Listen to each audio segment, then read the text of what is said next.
Assalamualaikum warahmatullahi wabarakatuh. Waalaikumsalam warahmatullahi wabarakatuh.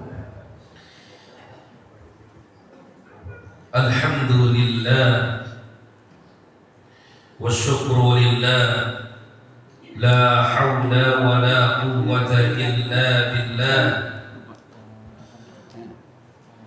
Wassalatu wassalamu ala Rasulillah Muhammad bin Abdillah wa ala alihi wa ashabihi wa man walah. Ya ayyuhalladzina amanu taqullaha haqqa tuqatih wa la tamutunna illa wa antum muslimun. Asbahna ala fitratil Islam wa ala kalimatil ikhlas wa ala din nabiyyina Muhammadin sallallahu alaihi wasallam wa ala millati abina Ibrahim hanifan musliman wa ma kana minal musyrikin. Amma ba'd. Hadirin hadirat kaum muslimin dan muslimat, a'azzakumullah wa iyaya. Alhamdulillah, segala pujian dan syukur hanyalah milik Allah Rabb semesta alam. Salawat mengiringkan salam kita curah limpahkan pada Nabi besar Muhammad sallallahu alaihi wasallam, pada keluarga beliau, para ahli bait, para sahabat Nabi radhiyallahu alaihim ajma'in, serta umatnya yang mengikuti dengan ihsan hingga akhir zaman. Alhamdulillah, pagi ini kita dapat duduk, berkumpul, beriktikaf di dalam masjid. Semoga Allah Subhanahu wa taala meridhai kita semua di Masjid Al-Iman. Semoga Allah jadikan kita semua termasuk hamba-hamba Allah yang beriman. Pagi ini kita akan duduk mengkaji firman-firman Allah dan hadis-hadis Nabi sallallahu alaihi wasallam, yang meskipun memang belum ketemu materinya ya, karena saya juga belum tahu ada ustadz-ustadz yang lain di sini, supaya tidak mengulang materi itu harus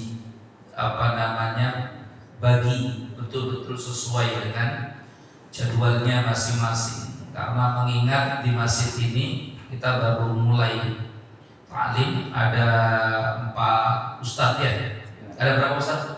4 ustadz. Ustadz siapa saja? Ustadz Dias, terus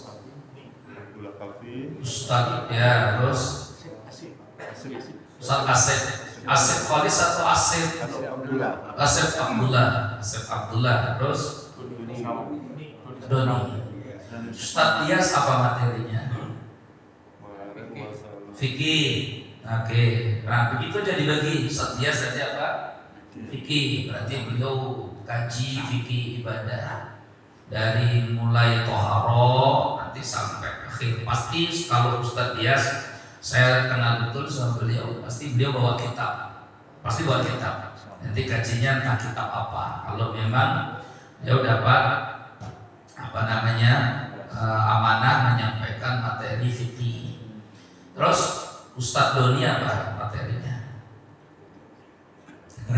Belum juga ini. Ustadz Doni sudah pernah Sudah pernah kali ini? Belum tahu juga materinya Pak.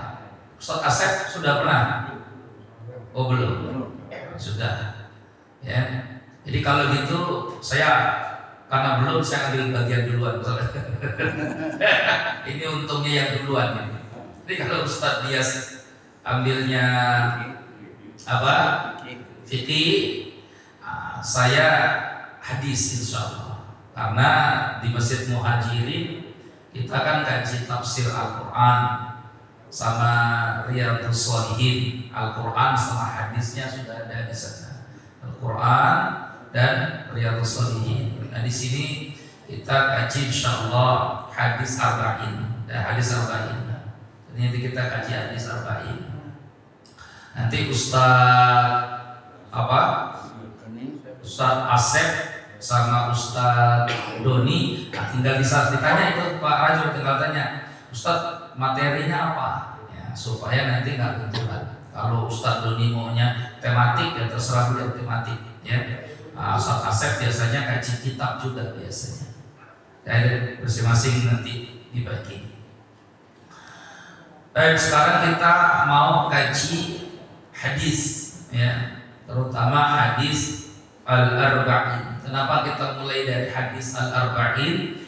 Satu, karena hadis arba'in ini hadis yang ringan, jumlahnya tidak terlalu banyak, tapi syarat dengan makna dan ilmu tentang kehidupan. Karena memang penulisnya mengumpulkan inti-inti ajaran Islam dalam 40 hadis atau 42 hadis. Ini tidak terlalu banyak, 40 atau 42 hadis.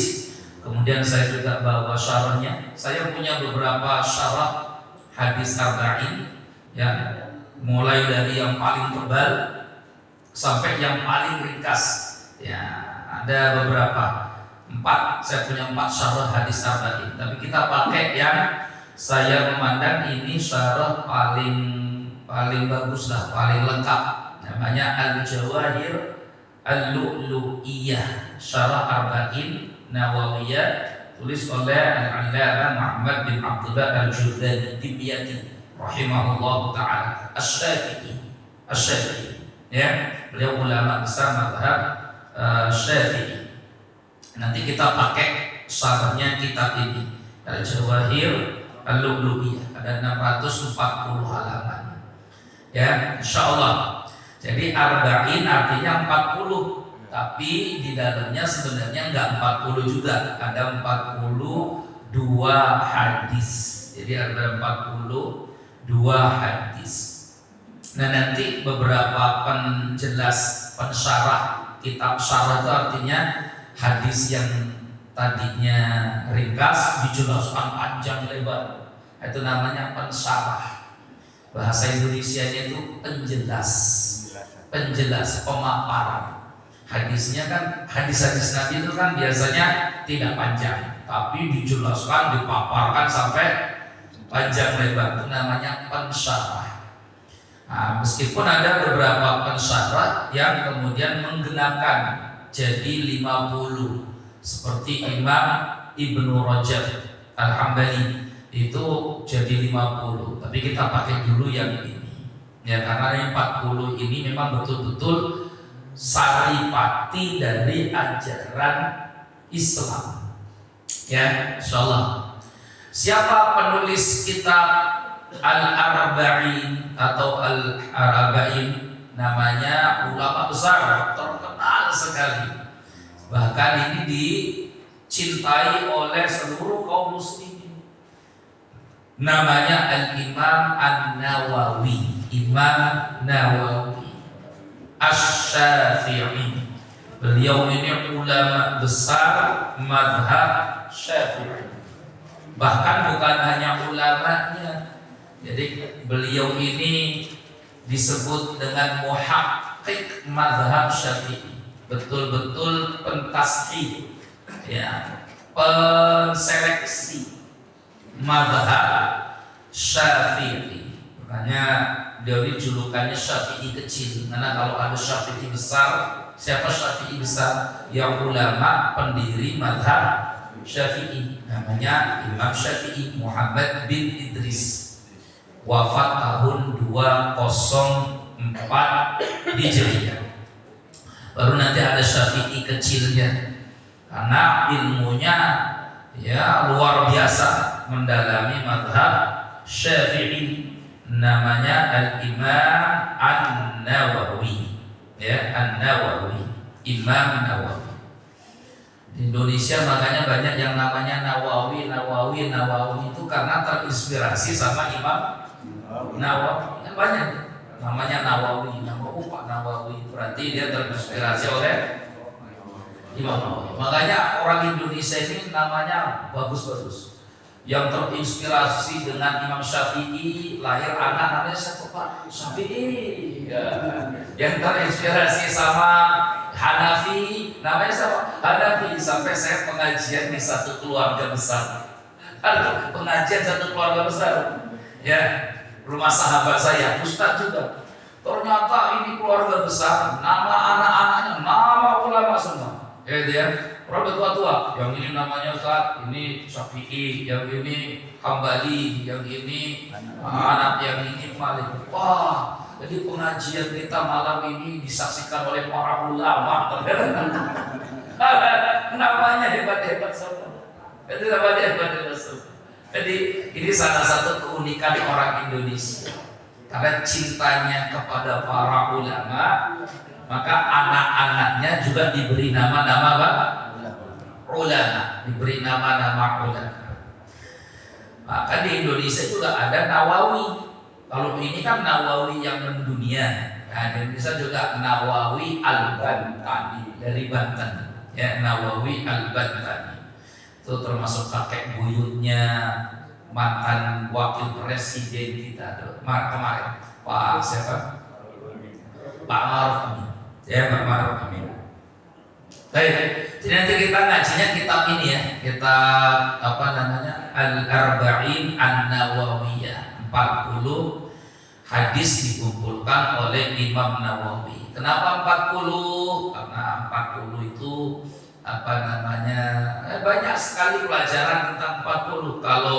Kalau di sini Imam Nawawi kenapa kok kemudian apa namanya menjadikan kitab hadis ini 40? Karena mengambil tabarukan dengan hadis siapa yang mengumpulkan hadis-hadis Nabi Shallallahu Alaihi Wasallam sebanyak 40 hadis, menghafalnya dan mengamalkannya, maka dia akan diampuni dosanya, diwafatkan dalam husnul khotimah dan sebagainya. Jadi minimal kita hafal hadis itu berapa? Ini berapa semua? Ya, ini kita satu saja palsu. Kan ada hadis yang menyebar palsu, tapi maknanya benar. Hadis itu palsu, tapi maknanya benar. Apa hadis palsu menyebar tapi maknanya benar? Karena dulu hadis ini sengaja dibuat untuk memunculkan jiwa-jiwa nasionalisme. Ya, dan itu bagus sebenarnya. Tapi hadisnya palsu. Hubbul waton minal iman. Cinta negara bagian dari iman. Kan ini nyebar kan hadisnya. Tapi palsu. Kenapa palsu? Karena Rasulullah tidak pernah bersabda seperti ini. Meskipun maknanya benar karena memang cinta negara itu bagian dari iman. Sama kita mencintai rumah kita itu bagian dari iman. Mencintai istri kita bagian dari iman. Masa cinta istri orang kan gitu ya. Mencintai anak kita bagian dari iman. Bahkan mencintai binatang bagian dari iman. Jadi maknanya benar, tapi hadisnya palsu. Makanya nggak boleh kita katakan Rasulullah bersabda hubbul waton minal iman. Nabi Muhammad bersabda cinta negara bagian dari iman. Itu tidak boleh, ya. Nah kita ini, saya teman-teman yang lain yang kita ini belajar hadis, dalami hadis begitu ya, tahu ini hadisnya tidak benar dan sebagainya. Ya. Nah, kenapa 40? Ya, 40 itu banyak karena Al-Qur'an juga menyebut 40. Ya, hatta idza balagha asyuddahu wa balagha arba'ina sanatan, hingga apabila seseorang telah sampai pada usia kedewasaannya, yaitu 40 tahun. Maka umur yang disebut dalam Al-Quran itu 40. Usia yang disebut dalam Al-Quran itu berapa? 40. Arba'in 40. Kenapa kok usia yang disebut dalam Al-Quran itu 40? Ya, itu menunjukkan berarti inti kehidupan itu dimulai dari umur 40. Makanya orang harusnya kalau 40 belum bisa jadi benar, wah, wallahualam tak tahu nanti benarnya jadi umur berapa. Idealnya Al-Quran mengingatkan umur 40 tahun itu harusnya setiap kita ini sudah mulai sadar mencari bekal akhirat. Ya, kan itu ayat berikutnya gitu. Rabbi auzi'ni an ashkura ni'mataka allati an'amta alayya. 40 tahun itu sudah mulai mensyukuri nikmat. Ya, sudah mulai mensyukuri apa? Nikmat. Tapi sekarang kebanyakan 40 belum pada sadar. Sadarnya nanti nunggu 58 tahun pas pensiun. 40 itu belum pada ke masjid. Mau ke masjidnya nunggu pensiun. Ya, alhamdulillah lebih baik terlambat daripada tidak.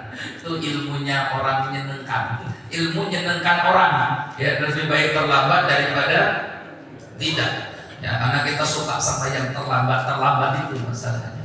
Idealnya 40. Maka para nabi, para rasul itu diangkat menjadi utusan Allah umur berapa? 40. Nabi Muhammad umur berapa diangkat utusan? 40. Nabi Musa 40. Ya, para nabi, para rasul itu 40 tahun. Nah, terus berikutnya kenapa 40? Ya, banyak ada hadis bicara tentang 40. Sampai jamaah haji saja ngejarnya ngejar arba'in. Kalau sekarang nggak bisa lagi dapat arba'in, nggak bisa. Nah, terakhir arba'in itu waktu saya sudah tidak bisa itu 2024, 2023 masih bisa arba'in. 2024 nggak ada arba'in. Jamaah haji reguler nggak ada lagi arba'in sekarang. Ya, karena di Madinahnya 7 hari cuma ya ngejar, jadi nggak ketemu arba'in. Katanya kan dulu kan kalau jamaah haji mintanya yang arba'in. Ya, tidak tahu juga tuh arba'in itu yang 8 hari itu ya. Ya, padahal sebenarnya bukan 8 hari sehingga 40 sholat. Ya, yang benar tuh hadisnya yang 40 hari bukan 40 sholat. Yang benar itu yang 40 hari bukan 40 sholat. Makanya itu kita coba Bapak Ibu cek hadis tentang sholat 40 apa itu 40 kali sholat itu benar atau enggak? Enggak benar sebenarnya. Ya, tapi kalau disampaikan enggak benar nanti jamaah hajinya enggak semangat. Gitu. Kan saya nih motor, saya ini pembimbing haji di KBIH. Itu ya. Ini berangkat juga nih, yang kami bimbing berangkat tahun ini juga. Gitu. Artinya saya menyampaikan, terus kalau disampaikan nanti malah nggak semangat ibadahnya Ustaz di sana, terus gimana? Ya udahlah, dianggap aja biar semangat. Karena yang benar itu 40 hari, bukan 40 sholat. Hadisnya adalah man shalla ma'al imam tudrikuhu takbiratul ula arba'ina yauman. Siapa yang sholat berjamaah bareng imam, mendapati imam dari sejak takbiratul ihram, ya, kutibat lahu barokatan, maka Allah ditetapkan untuknya dua pembebasan. Satu, barokatun minan nifaq, dibebaskan dari munafik. Yang kedua, barokatun minan nar, dibebaskan dari siksa api neraka. Ini keutamaan sholat 40 hari tidak ketinggalan takbiratul ihram bareng imam, bukan sendirian. Kalau sendirian pasti nggak pernah ketinggalan takbiratul ihram. Sholatnya sendiri. Ya, jadi siapa yang ingin Allah bebaskan dari api neraka, dan Allah bebaskan dirinya dari status orang munafik. Syaratnya ini 40 hari tidak boleh ketinggalan apa? Sholat takbiratul ihram bareng imam. Gampang apa susah, Pak? Gampang apa susah? Nah, ini bukan hanya di Mekah, ini bukan hanya di Madinah, tapi di semua masjid di dunia ini. Yang benar ini yang benar. Karena Rasul nggak menyebut masjid haram, Rasul tidak menyebut masjid Nabawi. Ada hadis yang arba'ina sholatan, yang 40 sholat. Iya, tapi itu hadisnya statusnya lemah sekali sebenarnya. Cek saja kalau tidak percaya, buka Google saja. Lemah sekali, tapi malah itu yang menyebar. Kenapa menyebar? Memotivasi jamaah haji, Ustaz, supaya semangat. Nanti kalau nggak dibegitukan, banyak jamaah itu sholatnya malah di kamar-kamar. Banyak sholatnya di maktab-maktab, banyak sholatnya nanti di hotel-hotel. Malas untuk sholat berjamaah, dan itu terbukti. Itu terbukti. Yang jamaah kita ini sukanya sholatnya sendiri-sendiri. Itu awal-awal itu masih semangat kalau di Masjidil Haram, Masjid Nabawi awal-awal. Lama-lama karena 40 hari akhirnya jadi nggak semangat lagi. Itu yang jadi itu 40 hari. Siapapun, nggak hanya di Mekah, nggak hanya di Madinah, di Lampung juga bisa. Tapi syaratnya 40 hari nggak boleh ketinggalan takbiratul ihram. Ternyata kita ini susah betul untuk bebas dari neraka, itu susah. Tadi hari pertama mantap, hari ke-10 masih bagus, hari ke-20 masih istiqomah, nggak pernah ketinggalan. Hari ke-35 ketinggalan, ngulang lagi nggak bisa. Itu berat, ya, itu berat. Baik, kita ada itu 40 ya. Makanya beliau Imam Nawawi kumpulkan hadis jadi 40. Siapa itu Imam An-Nawawi? Huwa, kenal dulu ya, kita kenalan dulu sama Imam Nawawi supaya kita ini cinta dengan orang saleh. Ya, kita sering dengar nama Imam Nawawi, tapi kita tidak tahu Nawawi itu apa dan siapa. Nama asli Imam Nawawi huwa al-Imam Muhyiddin Abu Zakaria Yahya bin Sharaf bin Murid bin Hasan ibn Husayn bin Muhammad bin Jum'ah ibn Hizam Al-Harami An-Nawawi Summa Ad-Dimashqi. Panjang betul namanya. Ini keunikan orang Arab. Nama aslinya sebenarnya Yahya. Nama asli Imam Nawawi adalah Yahya. Ya, saya kemarin ketemu sama Ustadz Yahya. Terus saya bilang, mau pengajian saya di Masjid Al-Imam. Al-Imam Perumnas, oh ya, salam untuk warga Perumnas. Saya itu warga Perumnas, Ustaz. Masjid Al-Imam. Ustadz Yahya. Ustadz Yahya. Karena dulu dia tinggal sini ya. Katanya ya. Terus salam sama Pak siapa namanya? Rusli ya. Mana Pak Rusli? Oh, dia Pak Rusli. Saya belum kenal ya. Jadi saya pikir tuh kan Dokter Yahya tinggal di Wehwi sana.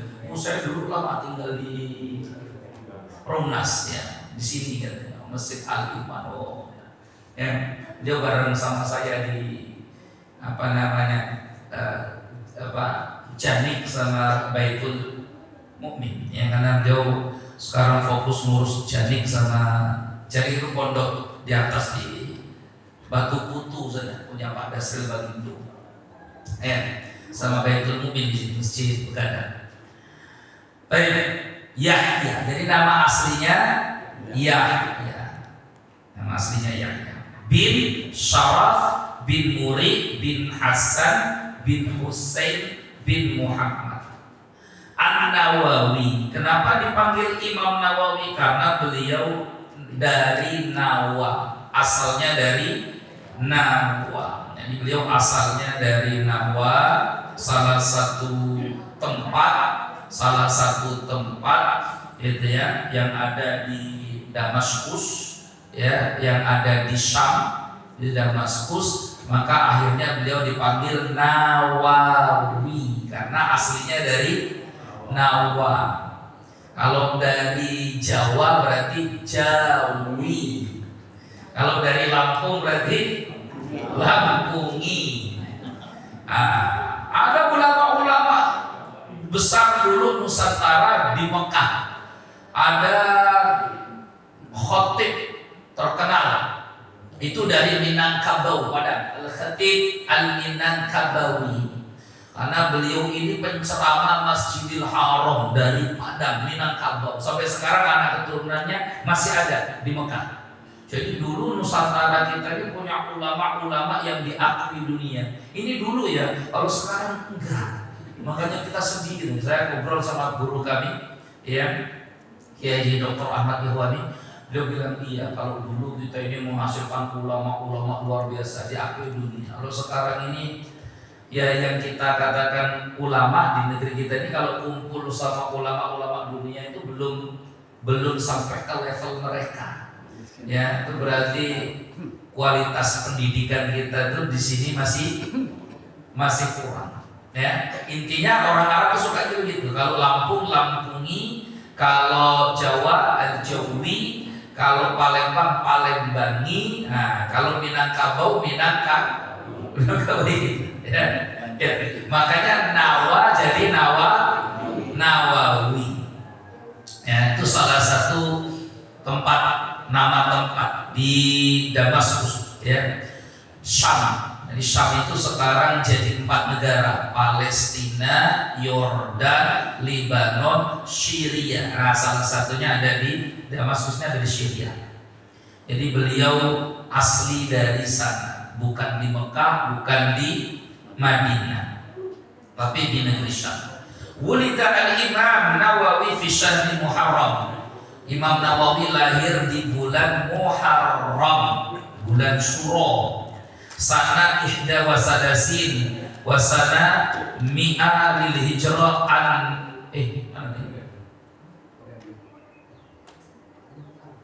Wulida al-Imam radhiyallahu anhu, ya. Beliau lahir di bulan Muharram tahun 631 Hijriah.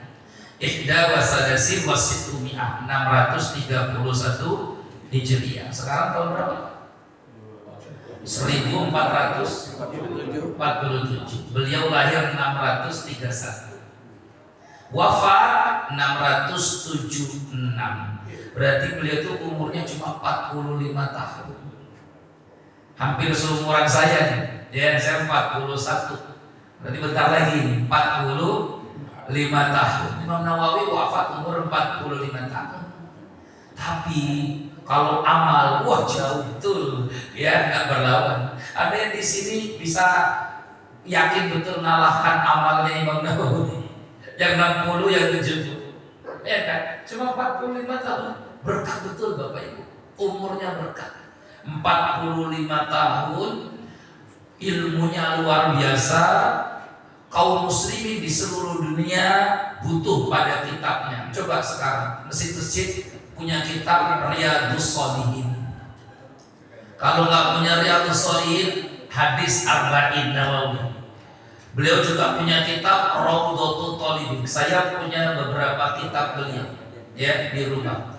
Ada Raudhatul Thalibin, beliau tulis kitab fikih. Beliau juga tulis kitab fikih lagi, Majmu' Syarhul Muhadzab. Itu kitab madhab Syafi'i yang paling lengkap, paling panjang, Majmu' Syarhul Muhadzab.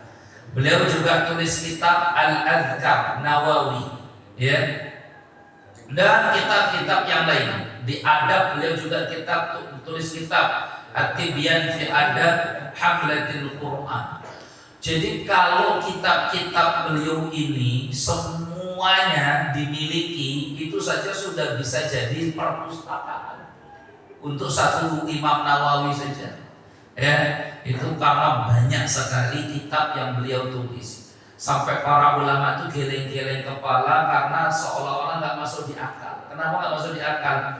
Melihat umurnya yang pendek dengan perbandingan kitabnya yang sangat banyak, itu nggak masuk di akal. Umurnya cuma 45 tahun, ya, tapi kitabnya kok sangat banyak. Sampai ada yang pernah menghitung, kalau dihitung-hitung dari sejak lahir sampai meninggal itu dihitung-hitung lembar kitabnya Imam Nawawi sampai jumlahnya setiap hari dari lahir seolah-olah beliau menulis itu kurang dari 10 lembar. Tapi kan nggak mungkin bayi dari lahir sudah nulis kitab, tuh nggak mungkin.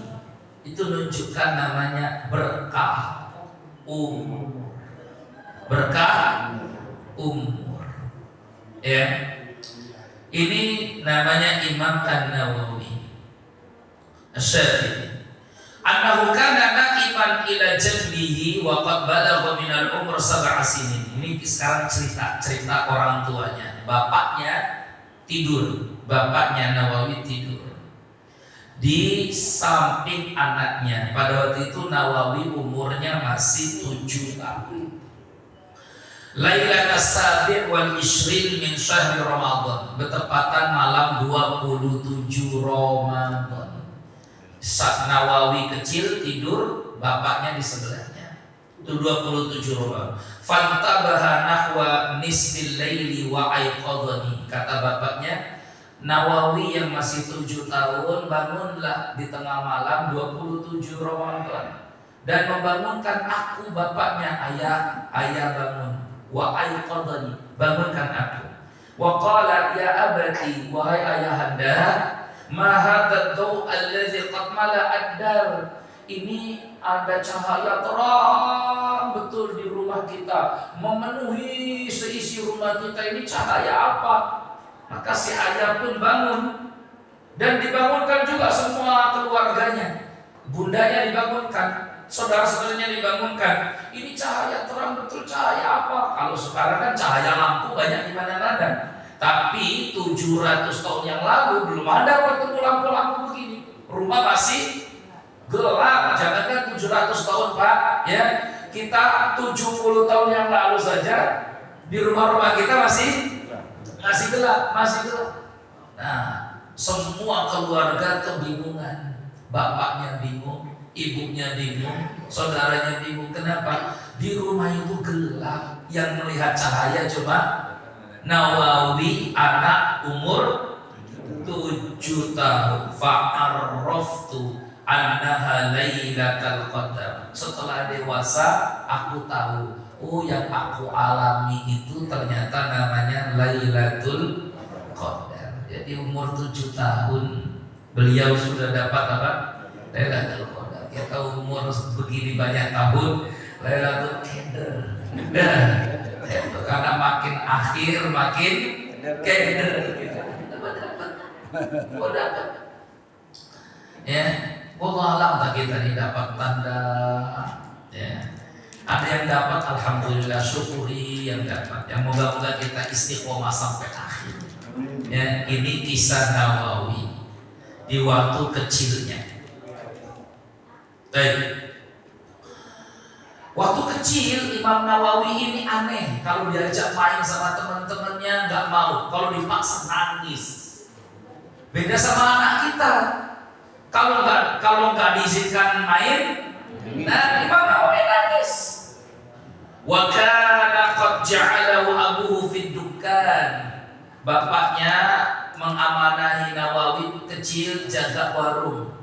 Berarti orang tuanya punya warung. Faja'ala la yashtaghilu bil bai'i wasyara'anil Qur'an. Tapi hari-hari misalkan disuruh ke warung malah sibuk menghafal Al-Qur'an. Qala fa'ataitu mu'allimahu alladhi yuqri'ul Qur'an. Maka kata bapaknya, sejak saat itu aku tahu anakku ini berarti memang hobinya Quran. Dagang di pasar, hafal Quran aja. Maka aku datangi gurunya yang mengajarkan Al-Quran padanya. Fawasaituhu bi. Maka aku pesankan kepada gurunya, tolong betul-betul didik anakku ini. Karena anakku ini, Nawawi ini, punya kecintaan kepada Al-Quran. Maka beliau jadi penghafal sejak kecil. Ini tentang Al-Imam An-Nawawi. Bahkan beliau ini hobinya belajar. Sampai di sini dikatakan annahu kana yaqra'u kulla yawmin 12 darasan. Setiap hari Nawawi itu mempelajari 12 ilmu mata pelajaran. 12 majelis ilmu beliau kunjungi tiap hari, 12. Ya. Kalau kita setiap hari ngaji berapa kali, Pak? Bayangkan 12. Saya tuh mikir, sehari semalam Nawawi datang di 2 majelis, 12 majelis ilmu. Itu berarti sudah dimulai dari sejak subuh. Subuh mungkin beliau belajar Quran, menghafal. Nanti duha lanjut ke gurunya yang lain. Nanti lanjut lagi ke gurunya yang lain. Lanjut ke gurunya yang lain, terus 12 ya kali beliau sehari semalam. Kita ini enggak, sehari sekali pengajian saja sudah diomong sama tetangga. Ngaji jangan sering-sering, mau kesolehan nanti. Awas ya, ngaji jangan sering-sering, nanti fanatik katanya. Orang itu malah begitu sekarang. Bayangkan ini sehari berapa? 12. Oh, kita ini seminggu sekali ngaji saja itu sudah bagus. Seminggu sekali ngaji sudah bagus. Ini apalagi sehari sampai 12 kali. Masya Allah. Orang kalau sudah cinta itu begitu.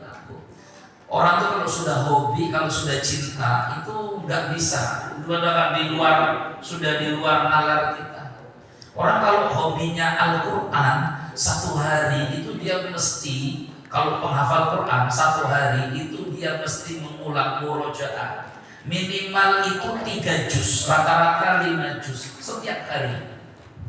Coba Bapak Ibu tanya penghafal Al-Quran itu, kenapa sih Ustazah kok bisa hafal Quran? Satu, karena sudah suka, cinta. Yang kedua, setiap hari 5 juz dihafalkan, balik mulang-mulang. Kita sehari 1 juz saja dah beratnya minta. Hatam sekali langsung diposting, alhamdulillah ya Allah. Hatam juga. Kita hafal Quran. Saya punya sepupu tuh hafal Quran. Yang laki yang perempuan hafal Quran. Mutqin. Saya tanya sama mereka, ya adik sepupu saya, kamu bisa hatam Quran berapa? Kalau ngepen, kata dia, Mas, itu bisa selesai 8 jam sampai 9 jam selesai. Jadi 8 jam sampai 9 jam itu 30 juz selesai. Satu kali duduk, iya satu kali duduk. Ya, 9 juz, 9 jam. Tapi orang-orang yang memang hobi Quran ya begitu.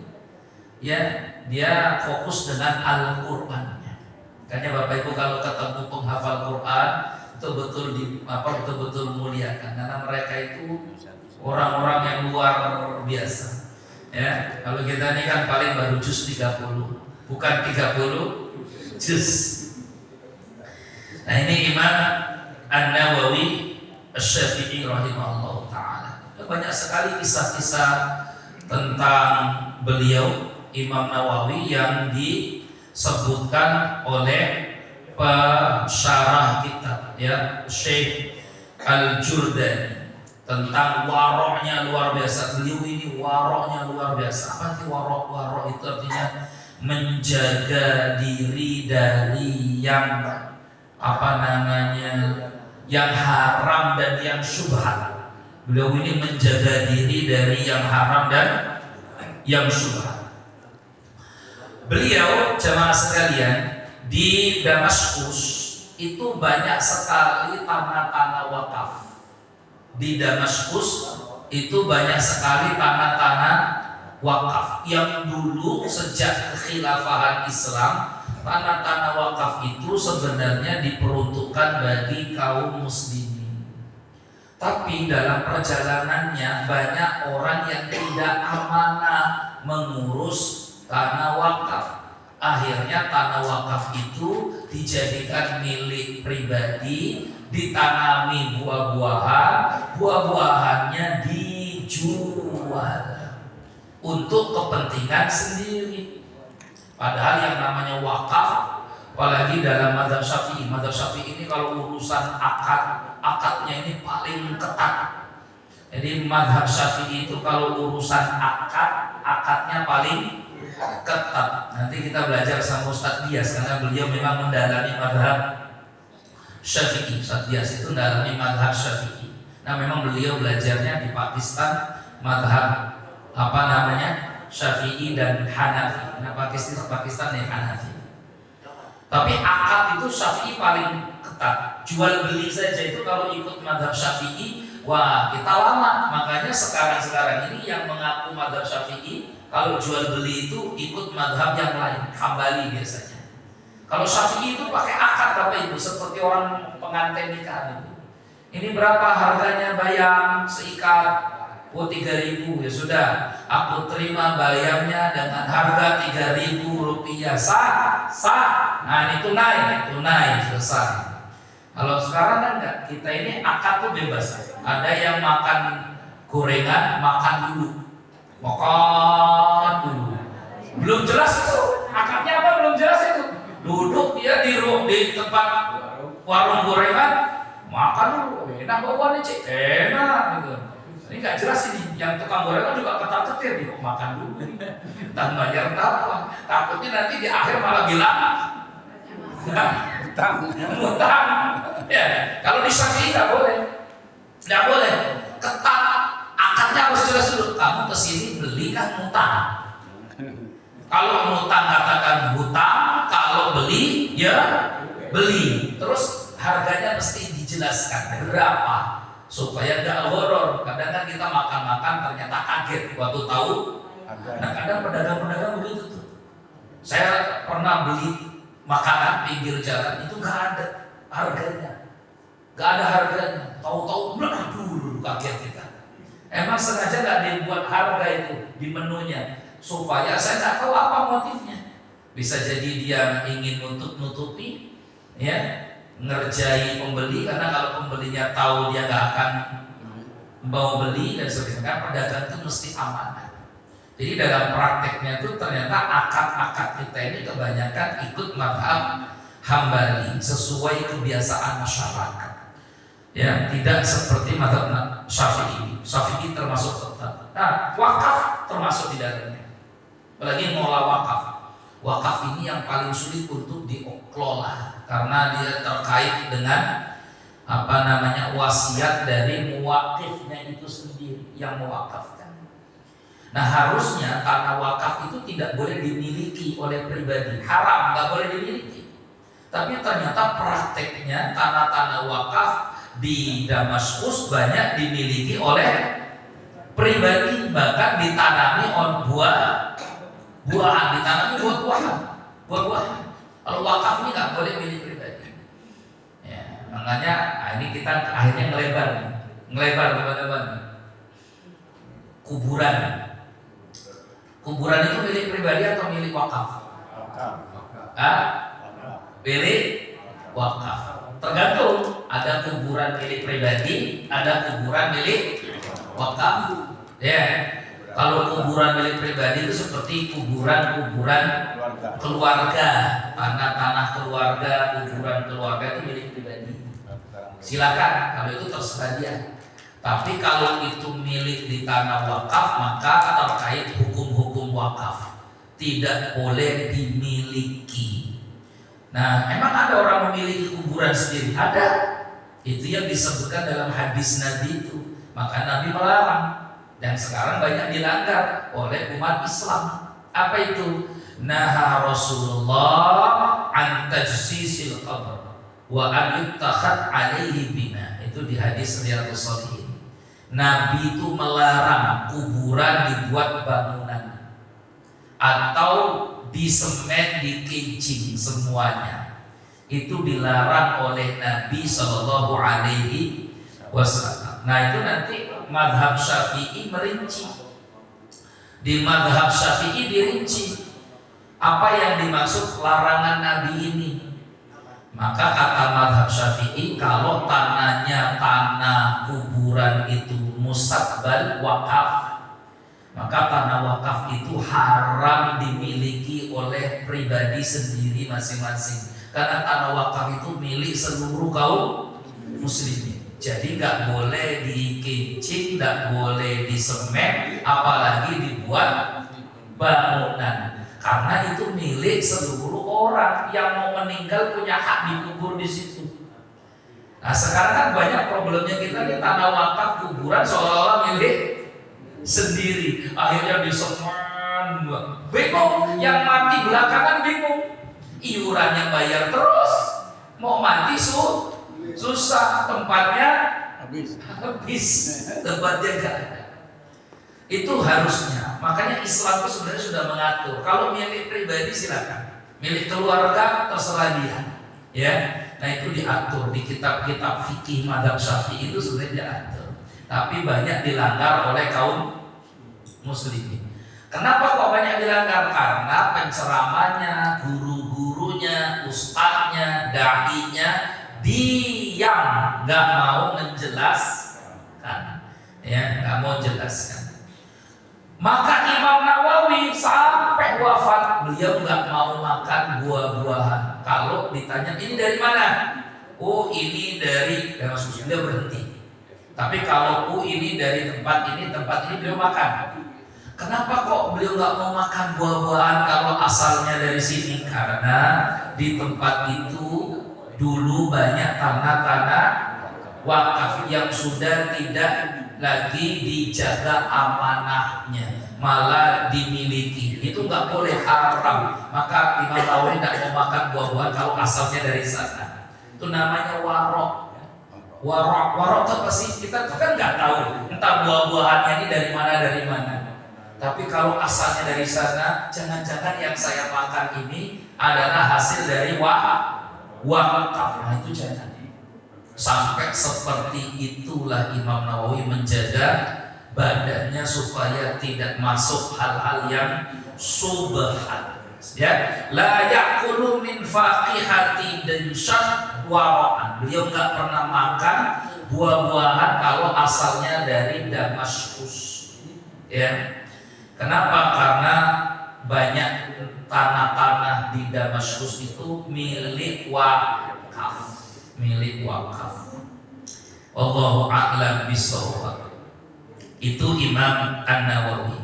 Sampai meninggal dunia, Imam Nawawi itu tidak menikah atau belum menikah. Makanya beliau ini termasuk ulama-ulama yang tidak menikah, tapi menulis bab kitab tentang keutamaan menikah. Berarti memang beliau bukan gak mau menikah. Beliau umurnya disibukkan untuk menulis, belajar, menulis, sampai kitabnya hari ini dijadikan rujukan seluruh ulama. Jadi nanti beliau punya alasan di hadapan Allah. Meskipun menikah itu lebih baik, maka kita tidak anjurkan tidak menikah. Karena menikah itu mengikuti sunat Rasul. Terus kenapa Imam Nawawi nggak menikah? Itu nanti pertanggungjawabannya beliau di hadapan Allah. Punya alasan. Kalau kita nikah nanti kenapa kamu nggak nikah? Alasan kita apa?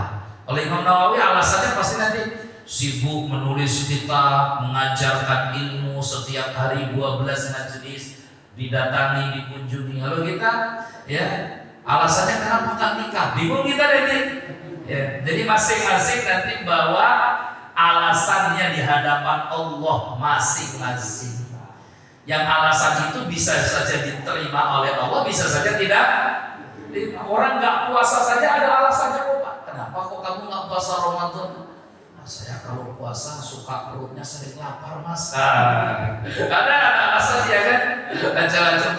Nah, tapi alasan itu diterima nggak sama Allah? Belum tentu. Ini kalau cari-cari alasan itu, alasan selalu bisa dicari, tapi belum tentu alasannya diterima oleh Allah Subhanahu wa Ta'ala. Wallahu ta'ala a'lam bishawab. Imam Nawawi itu punya sifat. Apa sifatnya? Lihat, ini yang cerita muridnya sendiri, yaitu Imam Ibnul Attar. Ibnul Attar mengatakan, "Auhadahu dahruhu wa faridu usrihi As-Sawwam Al-Qawwam. Guru saya Nawawi adalah orang yang sawwam. Apa sawwam? Sering kali puasa sunnah, banyak puasa. Jadi Imam Nawawi ini orang yang paling banyak kan puasa. Al-Qawwam, suka sholat malam. Jadi puasa sunnahnya hebat, sholat malamnya hebat, luar biasa. Nah, itu susah dicari. Ya, susah dicari. Sholatnya hebat, puasanya hebat. Oh, mantap. Az-zahir fi dunia. Beliau ini orang yang zuhud dalam kehidupan dunia. Ar-raghib fil akhirah, sangat cinta dengan akhiratnya. Shahibul akhlak, akhlaknya mulia. Nah, ini kalau guru itu dicari itu ya ibadahnya, akhlaknya. Jadi Bapak Ibu kalau mau cari guru itu begitu. Guru yang bisa bimbing kita dalam hidup. Ya, siapa itu lihat dulu akhlaknya. Karena kadang mohon maaf ada yang pinter tapi akhlaknya jelek. Tutur katanya, ibu tengok, bapak tengok. Ini ustaz, ini dai, ini mubalik, ini kiai, tutur katanya bagaimana? Karena kadang ada penceramah, guru mubalik, kiai, gus, kadang tutur katanya nggak didik seperti ajaran Islam. Omongannya kasar, kotor, candaannya jorok, itu nggak boleh. Ya, saya nggak akan izinkan anak saya berguru dengan begitu. Tapi saya akan berikan kepada anak-anak saya, bilang, nah, kalau kamu mau cari guru, cari yang akhlaknya mulia, tutur katanya sopan santun, ya dan sebagainya. Karena akhlak itu nular, Pak. Akhlak itu apa? Nular. Jadi akhlak itu penting. Cari dulu yang berakhlak, baru nanti masukkan ilmu. Karena tadi akhlak kalau nggak pakai ilmu bisa tersesat. Ilmu kalau tidak dihiasi dengan akhlak juga rusak. Jadi dua-duanya harus ada, berilmu dan berakhlak. Cukup ya kita sampai sini ya. Ya. Sampai jam berapa biasanya Pak? Saya nggak tahu. Sampai kapan? Nanti kelamaan lagi saya. Kelamaan nanti Pak. Oh, sampai suruh. Sampai suruh. Mungkin kalau sampai suruh. Ya, jadi penting itu ya, ilmu dan akhlak. Makanya orang Arab mengatakan al-akhlak fauqal ilm. Akhlak itu fauqal ilm, di atas ilmu. Ingat ya, awas jangan salah memahami kalimat ini. Al-akhlak, al-adab fauqal ilm. Adab, akhlak itu di atas ilmu. Jangan salah, karena nanti orang banyak salah pahami. Maka penjelasan Gus Baha itu bagus ketika jelaskan ini.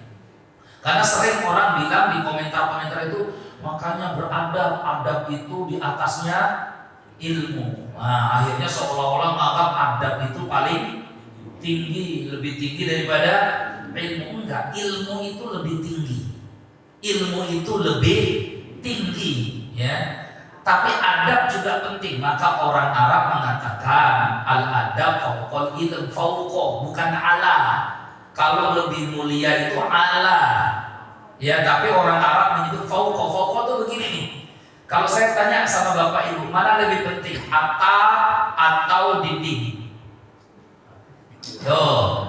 Atap apa dinding? Mana lebih penting? Atap atau pondasi? Tapi yang di atas atap ini. Ya, paham maksud saya? Jadi ini namanya fauqa. Ini namanya fauqa. Atas juga, tapi atasnya tidak menunjukkan mana yang lebih baik, bukan. Tapi karena memang dia posisinya atap, ya harusnya ada di atas. Tapi yang di atas ini nggak mungkin bisa di atas kalau nggak ada yang di bawah ini. Maka kalau saya tanya mana yang paling penting dalam sebuah bangunan, mungkin kata Bapak Ibu pondasi paling penting karena itulah akarnya. Mungkin beliau Bapak Ibu bilang katakan, oh tiang-tiang pancangnya karena itulah asalnya. Oh enggak, temboknya. Oh enggak, atapnya. Ini fauqa namanya. Jadi atas di sini tidak menunjukkan keutamaan. Makanya orang Indonesia agak sering salah paham karena tadi menerjemahkan bahasa Arab dengan bahasa Indonesia. Al-adab fauqal ilm, adab itu di atas ilmu, bukan berarti adab lebih mulia daripada ilmu. Enggak, ilmu tetap lebih tinggi karena dia asas dari semuanya. Tapi ilmu kalau nggak ada adab itu seperti bangunan tidak punya atapnya. Ya, nggak punya atapnya. Itu maksudnya itu seperti payung di atas kepala kita. Berarti yang lebih mulia payung atau kita? Loh, ini payung fauqa ra'si, payung di atas kepala kita. Berarti yang lebih mulia siapa? Nah, malah orang bilang enggak, kepala lebih mulia daripada payungnya. Nah, itu baru benar tuh bahasanya. Itulah bahasa orang Arab. Al-adab fauqal ilm. Tapi kita penting bagaimana mencarikan guru untuk anak-anak cucu kita itu. Carikan yang adab, yang akhlaknya bagus. Oh, ini bagus, nah adabnya bagus, akhlaknya bagus, tutur katanya bagus, ibadahnya bagus, insya Allah bisa jadi guru untukmu, bukan hanya sekedar pintarnya. Maka dulu ulama-ulama kita bukan hanya belajar ilmu, tapi belajar adab kepada guru-gurunya. Ya, oh seperti ini, seperti ini. Oh, guru saya itu yang paling sangat menjaga diri dari yang syubhat, maka muridnya akan meniru dan mencontoh. Oh iya, tapi kalau gurunya sendiri syubhatnya sudah dilanggar terus, ya, ini ustaz saya tapi joget sama biduan, mantap juga nih Pak Ustaz. Nah, ini kacau ini Pak, kacau. Malah muridnya bilang begini, iya ustaz juga manusia. Enggak. Ustaz itu ditiru, dicontoh, diteladani. Maka ketika dia joget dengan biduan, nyawer biduan, misalkan kalau ada ya, alhamdulillah ini kalau ada, maka dosanya lebih besar karena ditiru, dicontoh oleh murid-muridnya. Maka yang seperti ini tidak pantas dijadikan teladan. Ya, seorang guru dia mesti mencontohkan mana yang baik untuk muridnya. Wallahu a'lam bishawab. Selesai ya. Itu tadi tentang Imam Nawawi, ya. Semoga Allah rahmati beliau dan semoga Allah rahmati kita semua. Jadi beliau wafat tahun 676, berarti sudah 700-an tahun meninggalkan kita. Semua orang mati, tapi ada yang mati dilupakan, ada yang mati selalu dikenang. Karena apa? Amal-amalnya. Moga-moga kita semua pasti mati, tapi setidaknya ada kenang-kenangan amal yang kita tinggalkan. Di Masjid Al-Iman, di komplek ini dan sebagainya. Demikian Bapak Ibu, cukup ya? Selesai ya? Subhanakallahumma bihamdika, asyhadu an la ilaha illa anta, astaghfiruka wa atubu ilaika. Allahumma ighfir lana dzunubana wa liwalidina warhamhuma kama rabbayana shighara. Allahumma inna nas'aluka husnal khatimah wa na'udzu bika min su'il khatimah. Allahumma ya muqallibal qulub tsabbit qulubana 'ala dinika wa ta'atika. Rabbana atina fid dunya hasanah wa fil akhirati hasanah wa qina 'adzaban nar. Sallallahu ala nabiyyina Muhammad wa ala alihi wa sahbihi wasallam walhamdulillahi rabbil alamin. Assalamualaikum warahmatullahi wabarakatuh.